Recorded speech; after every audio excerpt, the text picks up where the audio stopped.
तो हेलो दोस्तों, turbo hydraulic truck repairing show में आप सभी भाइयों का स्वागत है दोस्तों। आज जो है हम आपसे बात करेंगे पावर स्टीयरिंग के बारे में दोस्तों, और एक जेडएफ कंपनी का जो स्टीयरिंग होता है दोस्तों, इसके पिस्टन के बारे में दोस्तों मैं आपसे बात शेयर करूँगा। जो जेडएफ का पावर स्टीयरिंग आता है दोस्तों, जेडएफ कंपनी के पावर स्टीयरिंग में क्या आता है, एक ड्राइवर साइड टाइट होने की कमी आती है। अधिकतर आपने देखा होगा जेडएफ के स्टीयरिंग में ड्राइवर साइड वाली जो कमी है वो 95% जो कस्टमर्स हैं उस स्टीयरिंग को चेंज ही करवा लेते हैं। सही नहीं होता। सर्विस सेंटर तो सॉल्यूशंस है, वहाँ पर वो सही कर देंगे, उन्हें तो पता है क्या करना है क्या नहीं है। तो दोस्तों जैसे कि आज जो है मैं जेडएफ के ऊपर ही बात करना चाहूँगा। तो जेडएफ का जो स्टीयरिंग है उसके स्टीयरिंग में ड्राइवर साइड कटिंग होने के कई कारण हैं। सबसे पहला कारण तो है उसका बैरिंग जो है दोस्तों वो डैमेज हो जाता है, क्योंकि प्लास्टिक की जाली में होता है और उसकी वजह से आपके स्टीयरिंग में टाइटपन महसूस होगा स्टार्टिंग में, मगर बाद में जाके दोस्तों क्या होता है वो एक तरफ जो है टाइट, मतलब जैसे आप स्टीयरिंग काटेंगे कनेक्टर साइड तो आपका सही कटेगा। जब आप ड्राइवर साइड काटेंगे तो स्टीयरिंग का जो पिस्टन है वो ऊपर आता है, मतलब मूव होता है ऊपर की तरफ। तब उस वक्त क्या होता है, वो जब जो बैरिंग होते हैं उन फेसों पे टच हुए होते हैं, और जब पूरा हम जोड़ लगा के कटिंग करते हैं तो बैरिंग जो है वहाँ से डैमेज तो हुआ है पहले से। कई बार क्या गोलियाँ भी निकल जाती हैं उनकी, और वो गोलियाँ भी बहुत डेंजर हैं दोस्तों, उसमें बहुत बड़ा पंगा हो जाता है। उस बात को भी मैं दोस्तों आपसे शेयर करूँगा। जेडएफ के स्टीयरिंग में दोस्तों सबसे बड़ी चीज़ तो है इसकी जो है ऑयल प्रेशर का सिस्टम है वो बराबर रहना चाहिए।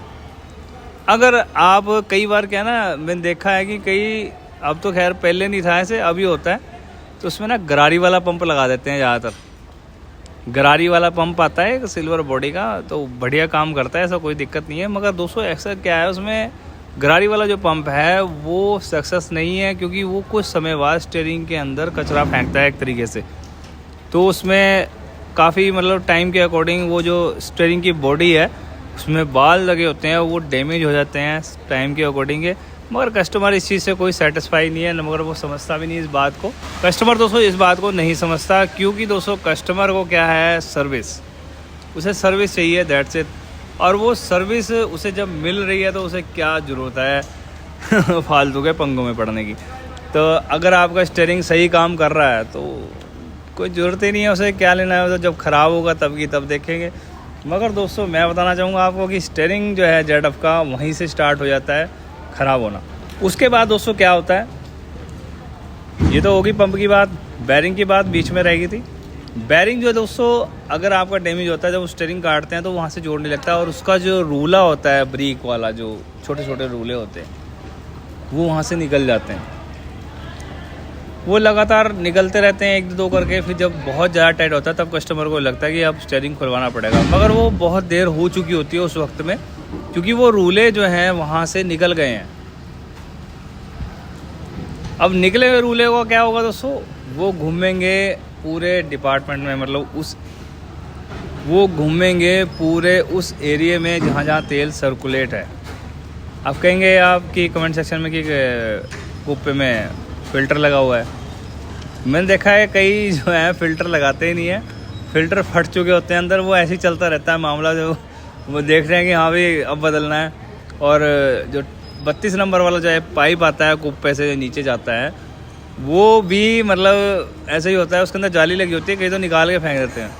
अगर वो जाली है तो कोई दिक्कत नहीं है, अगर जाली नहीं है तो दोस्तों 100% आपका हाइड्रोलिक पंप डैमेज हो जाएगा, क्योंकि रूला जो है उसके अंदर आके फंसेगा, और फंसने के बाद आपका जो हाइड्रोलिक पंप है वो वर्क करना छोड़ देगा।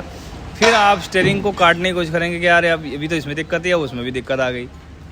तो ये एक मेरा पर्सनली दोस्तों मैंने एक्सपीरियंस किया हुआ है, जब मैं अपनी लाइफ में उस कामों को करता था, सीखता था, मतलब कि मैंने ये चीज़ें देखी हुई हैं, प्रैक्टिकली देखी हुई हैं। स्टीयरिंग करके लेके गए हैं और पता नहीं था हमें इस चीज़ का कि वो चीज़ पहले हो चुकी थी, और वो होने के बाद हमें बाद में पता लगा कि ले भाई इसका रूटर जो है कार्टेज फंस गई है उसके अंदर। कार्टेज जो अंदर होती है ना, कार्टेज के अंदर उसमें जगह कम होती है, उसमें रूला जो है वो फंस गया है। अब वो रूला फंसने का कारण क्या था, वो कि पहले ही उसका मतलब निकला हुआ था मामला।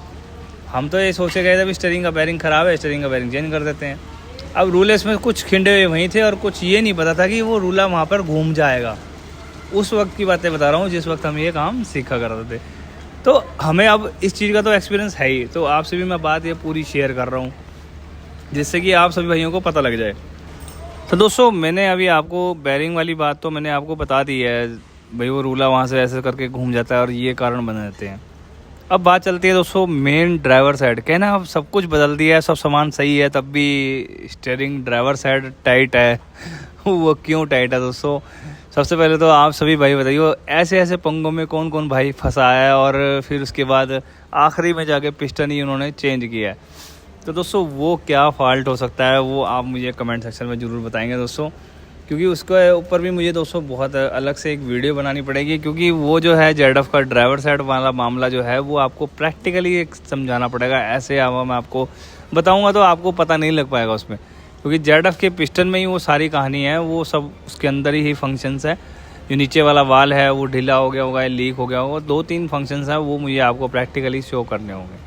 तो दोस्तों इस वीडियो पे अगर आपको कोई रिस्पांस मिलता है, अगर मतलब आप इस चीज़ का कोई रिस्पांस देते हैं, तो दोस्तों मैं ज़रूर ZF के पिस्टन के ऊपर फिर पूरी वीडियो बनाकर आपको शो करूँगा कि हाँ उसमें ये वाला फॉल्ट भी हो जाता है। बैरिंग तक तो आप सीमित हैं, आप समझ गए हैं, और भी जो सारे नॉर्मल जो जर्नल है काम वो उसमें स्टीयरिंग में वो आप चीज़ें सब समझ चुके होंगे। मगर दोस्तों मैं आपको यही क्लियर करना चाह रहा हूँ कि अगर आपको ZF के पिस्टन के बारे में पूरी जानकारी चाहिए तो दोस्तों कमेंट बॉक्स में मुझे बताएं कि उसके ऊपर भी मैं वीडियो बना दूंगा दोस्तों। तो वीडियो कैसी लगी दोस्तों ज़रूर लाइक शेयर कमेंट करना। मिलते हैं नेक्स्ट वीडियो में दोस्तों, और इंस्टाग्राम फेसबुक पे फॉलो कर लेना दोस्तों, और चैनल को सब्सक्राइब जरूर कर लेना। गुड बाय दोस्तों।